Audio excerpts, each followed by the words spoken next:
Voilà, on va parler de la crise grecque et de la crise financière, bien sûr. On est en direct avec Michel Cantu, qui est ancien directeur général du FMI et gouverneur honoraire de la Banque de France. Merci beaucoup, Monsieur Cantu, d'être avec nous. Bonsoir, Nicolas Dupont-Aignan. Bonsoir. Vous êtes député de l'Essonne, président de Debout la République et candidat à la présidentielle. On attend de savoir si vous avez tous vos parrainages, on en parlera tout à l'heure. Vous êtes plutôt souverainiste et on va parler peut-être avec Michel Cantu d'abord. Selon vous, Monsieur Cantu, la Grèce est-elle à cette heure-ci proche de la faillite? Apparemment, au niveau les plus élevés, politiques, français et allemands, cette hypothèse n'a plus du tout l'air d'être écartée. Il est tout à fait heureux que les responsables politiques européens, et notamment français et allemands, se soucient de la situation de la Grèce. Mais ce que je dois dire dans le même souffle, c'est que la réaction des marchés au sujet de la Grèce est très irrationnelle. C'est une surréaction, comme cela se produit souvent, mais ceci doit tout simplement amener les autorités financières, politiques à garder leur sang-froid. Est-ce que c'est par manque de réaction politique? Est-ce que ces marchés ils réagissent parce qu'ils n'ont plus confiance dans la réaction des politiques? Parce qu'ils se disent les Européens ne veulent pas vraiment sauver la Grèce et peut-être que la Grèce ne peut pas être sauvée. Je dirais plutôt que les marchés veulent de la visibilité, veulent du concret. Ils n'aiment pas être dans des situations incertaines, comme c'est le cas aujourd'hui. Ils détestent les effets d'annonce, ils détestent des programmes dont on ne voit pas les mesures prenant effet immédiatement.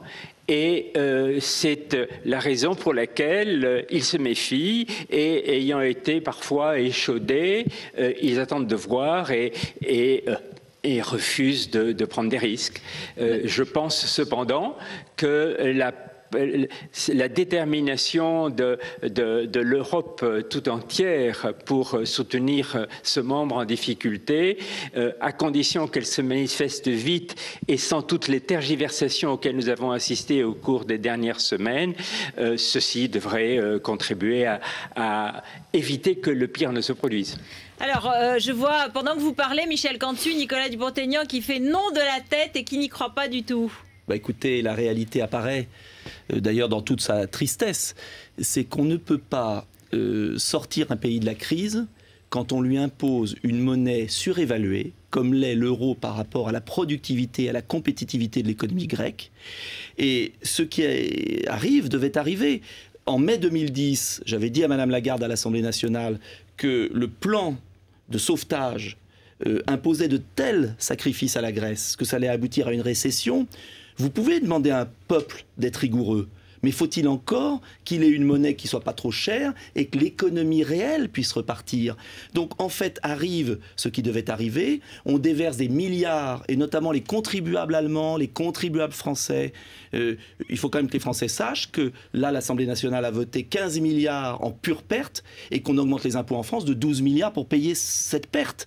Donc moi je veux bien aider la Grèce, mais je n'accepte pas d'aider à fonds perdus, alors même qu'on ne donne pas à la Grèce les moyens de s'en sortir. Il faut que la Grèce sorte de l'euro, il faut que la Grèce fasse défaut partiel, il faut ainsi qu'on lui donne l'occasion de redémarrer et de retrouver sa dignité. Sinon, on ira à la faillite très prochaine, dans les 2 mois qui viennent. Et les marchés ne sont pas si idiots. Ils sont excessifs, mais ils ne sont pas idiots. Michel Cantu ? Vous ne serez pas surprise que je ne partage pas ce point de vue. L'histoire de la Grèce ne se réduit pas à la surévaluation de la monnaie face à son niveau de productivité. L'histoire de la Grèce est une longue histoire où malheureusement la Grèce a été amenée à mentir sur le niveau de son endettement, où elle a renvoyé à plus tard les mesures d'ajustement qui devaient être prises.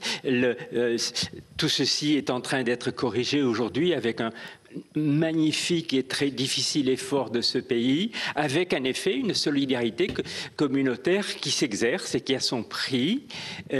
Mais le point sur lequel je serais en désaccord avec M. Dupont-Aignan, c'est qu'il faut se garder d'avoir des remèdes bien pires que le mal. La catastrophe ultime pour la Grèce serait évidemment de sortir de l'euro. D'ailleurs, ce serait entrer dans le non-droit, puisqu'on ne sort pas de l'euro, ou de sortir de l'Union européenne, ce qui serait encore beaucoup plus grave pour elle. Dans ces conditions, donc, au niveau où nous en sommes, il faut que chacun fasse ce qu'il a promis. La Grèce, un effort pour tenir dans le plan de remise en ordre et d'accroissement de sa productivité qui est approuvé en ce moment par l'Union européenne et par le monde. Et la solidarité européenne et mondiale à travers le Fonds monétaire international doivent s'exercer. Même les BRICS, ceci sera difficile, ceci sera long, mais ça doit marcher. Même les BRICS, apparemment, donc le Brésil, la Russie, l'Inde et la Chine annoncent qu'ils vont se réunir pour aider l'Europe. Peut-être que nous sommes quand même dans une grande difficulté. Hein. Moi, je voudrais dire à M. Camp-Dessus que la langue de bois et la méthode Coué n'ont jamais fait une politique. Et je voudrais lui dire deux choses. On voit bien que la Grèce n'a pas les moyens, le peuple grec ne peut pas s'en sortir. Vous voulez, si je peux finir, vous voulez, par la méthode Coué, faire en sorte que le peuple grec retrouve une compétitivité alors même que vous lui imposez une monnaie qui lui interdit. Et le deuxième point, c'est que les contribuables européens du Nord, les Français, en ont peut-être assez de se serrer la ceinture pour verser de l'argent qu'ils ne reverront jamais. Mais Nicolas Dupont-Aignan, on risque d'être entraîné. Si la Grèce sortait de l'euro, elle aurait toujours ces mêmes problèmes. Et nous, on risque d'être entraînés peut-être dans des faillites des autres pays européens. C'est l'inverse. C'est que la Grèce, il faut lui donner les moyens de retrouver de l'économie réelle. Regardez quand l'Argentine a essayé de se coller au dollar, et M. Camp-Dessus le sait bien, 4 ans à vouloir dire l'Argentine, parité avec le dollar. Et il y a un moment, ça n'a pas tenu. Regardez Laval 1935. Que M. Camp-Dessus me dise si la politique de Laval en 1935 a été une bonne politique pour la France. Ça a ruiné la France, tandis que la Grande-Bretagne et les États-Unis dévaluaient leur monnaie.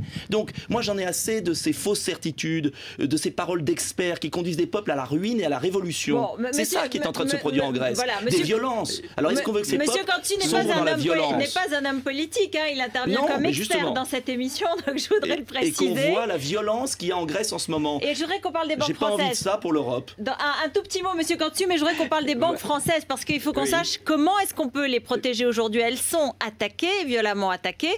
Ce soir, BNP Paribas demande même l'ouverture d'une enquête à l'autorité des marchés financiers.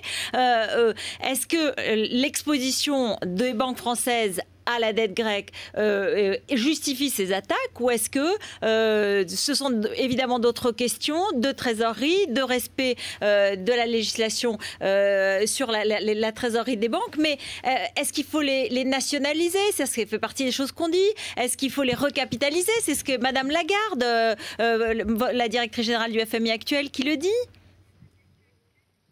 Madame, je regrette de ne pas avoir pu terminer mon propos sur la Grèce, mais vous comprendrez que ce que nous voyons en ce moment est un problème qui dépasse tout à fait les propos et la rhétorique partisane.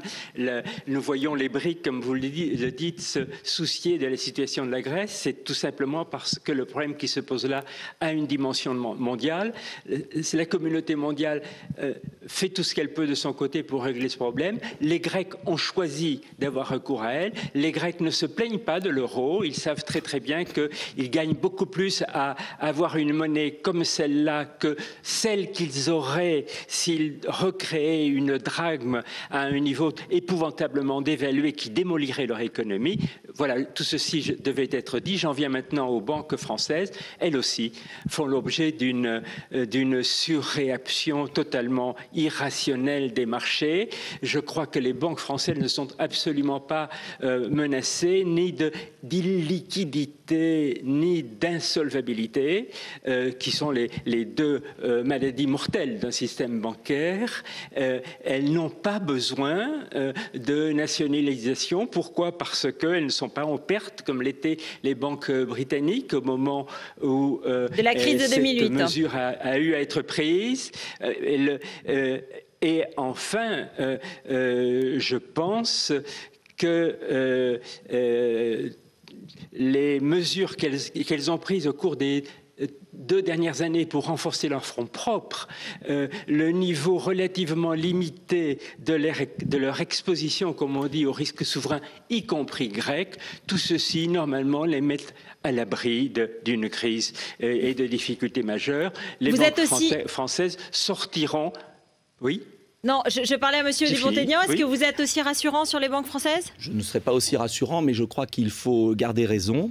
Je pense que l'État est là pour garantir les dépôts des Français, qu'il ne faut pas de paroles excessives. En revanche, je pense qu'il est urgent de contrôler les banques françaises, de séparer les banques de détail qui reçoivent les dépôts des Français et les économies des entrepreneurs, ceux qui créent de la richesse, et d'interdire cette espèce de mélange des genres, c'est-à-dire séparer les banques de détail d'un côté et les banques d'affaires. C'est ce que propose un rapport en Grande-Bretagne, c'est ce que voulait Paul Volcker aux États-Unis. Il faut le faire.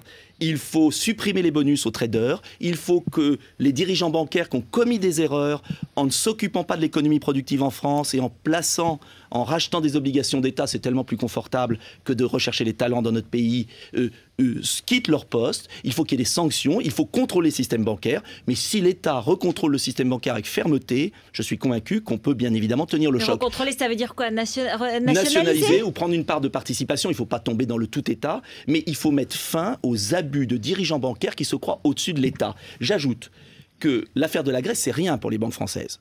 Ce qui arrive dans 2 mois, fin d'année, c'est l'Espagne.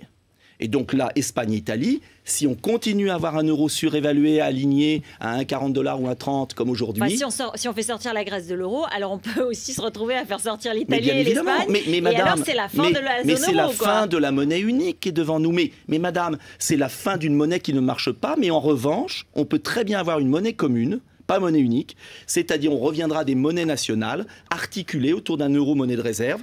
C'est la seule solution si on veut que l'économie européenne affronte la mondialisation. Et M. Camdessus parlait tout à l'heure des BRICS, et vous-même.